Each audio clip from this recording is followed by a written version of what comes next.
The corridors of Buckingham Palace have witnessed centuries of secrets and power struggles, but nothing quite like the past 60 seconds.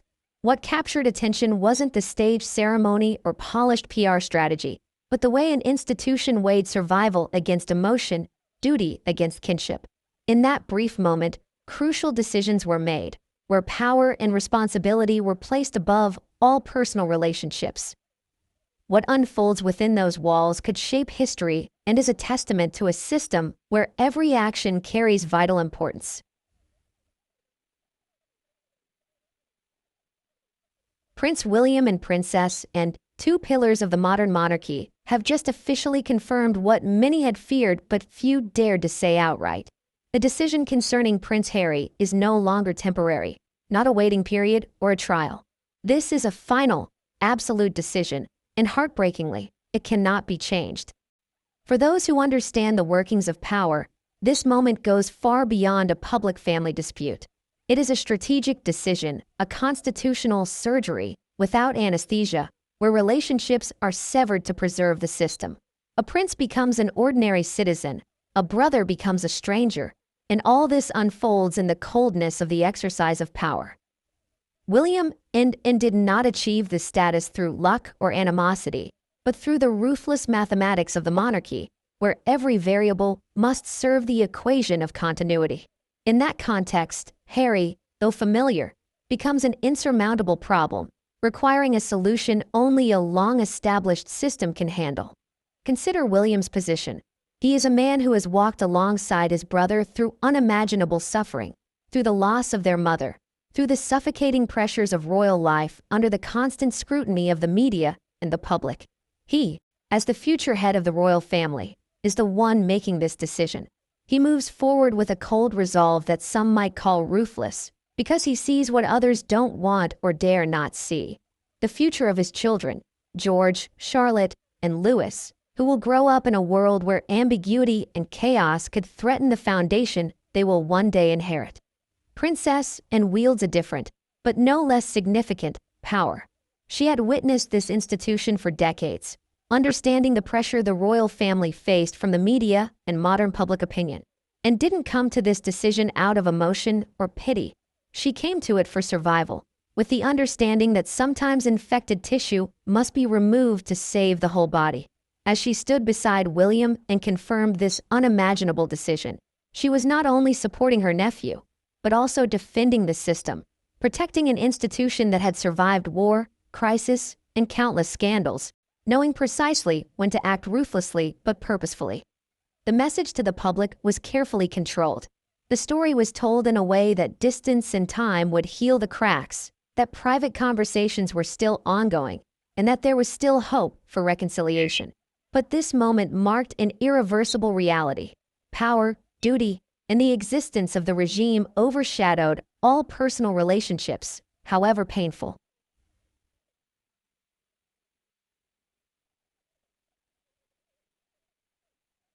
But behind the carefully crafted statements, a completely different reality is slowly emerging. Every leaked story, every interview, every commercial project based on internal royal disagreements reveals one thing: trust is leaking. Insiders call this the bleeding of trust. Buckingham Palace may withstand pressure from the public opinion, or the media, but the uncomfortable truths that surface daily cannot last forever. The prolonged ambiguity, the endless speculation about whether Harry is still an important member or has become a burden, has finally been resolved. When William and Anne confirmed this decision, uncertainty was replaced by a cold and decisive conclusion. Harry is no longer a backup option, no longer has a role in the succession plan, and no longer consults on royal matters. The protocols, legal documents, and constitutional framework were adjusted, and the institutional machinery continued to function without his presence. This was not punishment in the conventional sense. It was the removal of a variable capable of threatening the stability of the entire system. In the cold language of power and preservation, Harry was reclassified from a family member to an outsider. Behind that decision lay a protracted psychological battle, perhaps months, even years. William had to grapple with seemingly impossible things: love for his brother, loyalty, shared childhood memories. all clashing with duty to the crown. But there are moments in every crisis where emotion must yield to reason, where the heart must submit to necessity. William realized that allowing Harry to remain ambiguous was not just a personal matter. This posed a threat to the future of his children, George, Charlotte, and Louis, and to the stability of the entire institution. Princess Anne's role in this confirmation cannot be underestimated. She did not merely consent. She codified this decision into the institution, linking the resilient past of the Elizabethan dynasty with an uncertain future.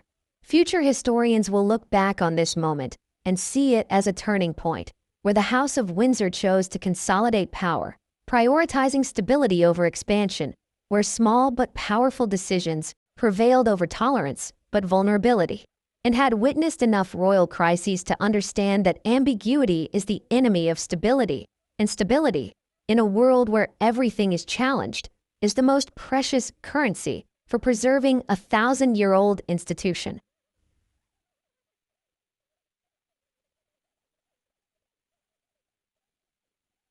William and Anne's confirmation wasn't accompanied by ostentatious emotional displays or dramatic pronouncements. True power doesn't need to shout for recognition. It whispers. No one needs to be convinced. The decision concerning Harry was communicated through the language of administrative refinement. Website biographies updated, protocols adjusted, legal documents revised, succession plans modified. To outsiders, these might seem like minor administrative details, but to those who understand the workings of royal power, it was a way of removing an individual from the functioning of the state. Harry wasn't simply dismissed. Even family photos, frames, public appearances, everything was adjusted so that his absence became invisible, but couldn't be completely erased. William understood this. He didn't delude himself into thinking the decision was gentle or noble. Each family gathering, each public appearance, each ceremony requiring outward uniformity, he would feel that void like an invisible ghost. His brother, who had once stood beside him, was now a stranger legally and constitutionally. Princess Anne understood the price to pay. She had witnessed enough royal turmoil to know that the crown always demanded a price, and that price was almost always measured in human relationships. This was not just a personal decision. It was a signal to the entire institution. Difficult, sometimes cruel, decisions were necessary to maintain the long-term stability of the monarchy. So how would this decision change the future of the monarchy? The in-depth details of how it impacted power, family, and stability are gradually being revealed. Be sure to subscribe to the channel so you don't miss the next analysis of this earth-shattering historical moment.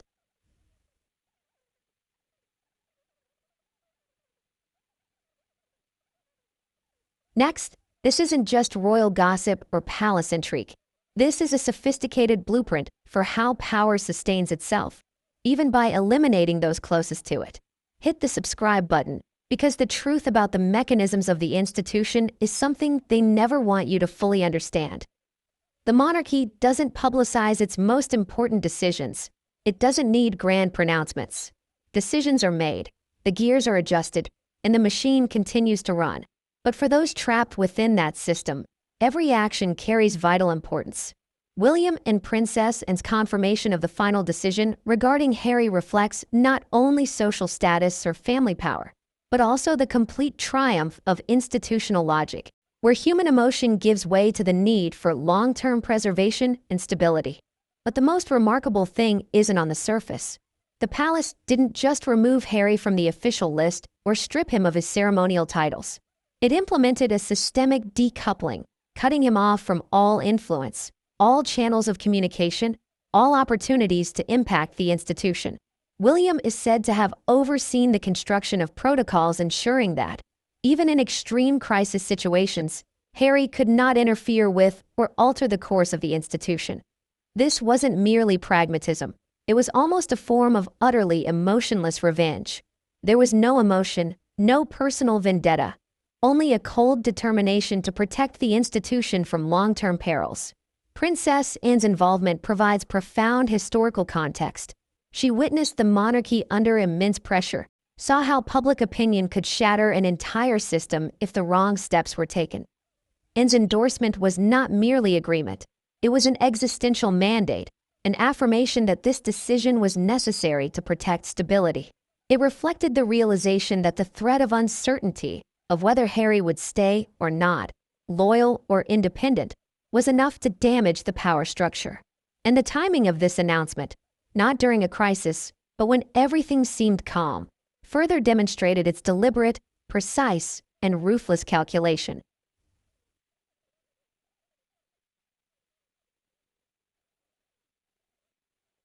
William and Princess ensured that this decision was presented not merely as a reaction, but as a proactive, strategically calculated act. It wasn't a reaction to Harry's latest move, but a realization of a fundamental truth. The incompatibility between the two sides was irreconcilable. No matter how much time or goodwill was given, the one foot in, one foot out position Harry desired was constitutionally impossible. You are either a full member of the royal family or an ordinary citizen. There are no hybrids, no compromises, and no room for concessions. The most devastating aspect of this decision was the price William and Anne paid. They were not naive or insensitive. They understood that to achieve this clarity, they had to accept that the wound would not heal and might even become permanent. They chose calculated ruthlessness because the cost of prolonged ambiguity far outweighed the cost of definitive clarity. A stark, yet necessary, clarity to protect the monarchy from potential dangers and uncontrolled criticism. This confirmation also reveals William's long-term vision for his own reign. He is building a royal fortress, smaller, but more tightly controlled. The large family model characteristic of the Elizabethan era is being replaced by a centralized system where William, Catherine, and their children sit at the center. Anne and Edward play a supporting role with their long-standing experience, while Charles maintains continuity throughout the transition of power. The other members are now merely supporting, and Harry, once at the center, has now been moved outward, from a family member to an external entity. But this isn't just about Harry. This is about setting a precedent. This is a powerful message to future generations. Loyalty to this institution must be absolute and non-negotiable. Anyone who tries to balance two worlds, keeping one foot in the royal family and the other outside, will face a final decision. There will be no turning back.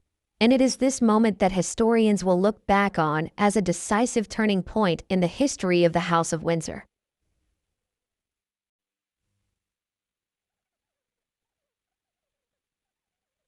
Anne's perspective further weighted this decision. She was a pioneer, but not the kind of person who shines on stage. She was someone who saw through the lessons of the past, of the turbulent decades that nearly destroyed the monarchy. The attempt to please everyone, simultaneously meeting traditional expectations and modern demands for transparency and authenticity, had led to chaos. William and Anne's confirmation of this decision marked a return to an authoritarian model, where the institution sets the terms and people either accept them or leave. There was no room for negotiation, no room for creating hybrid models that might work better. This was a clear choice between the logic of power and personal emotion, where the institution always took precedence. The public reaction to this decision exposed deep divisions. The younger generation, valuing autonomy and personal authenticity, might see this as a sign of an outdated system incompatible with modern values.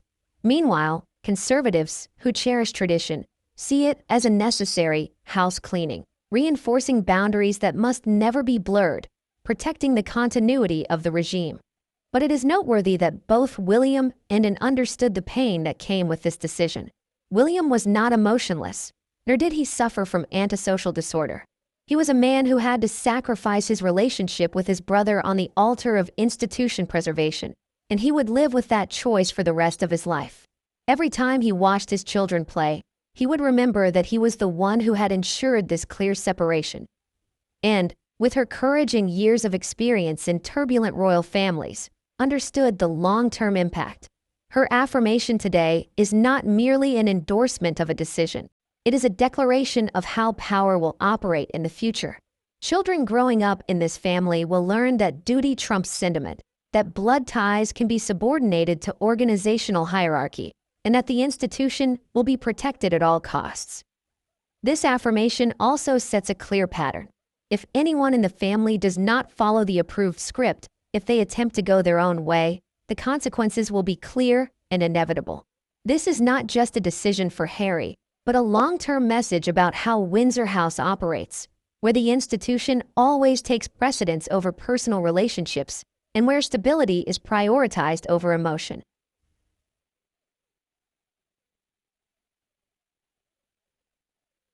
William and Anne didn't just address the issue concerning Harry.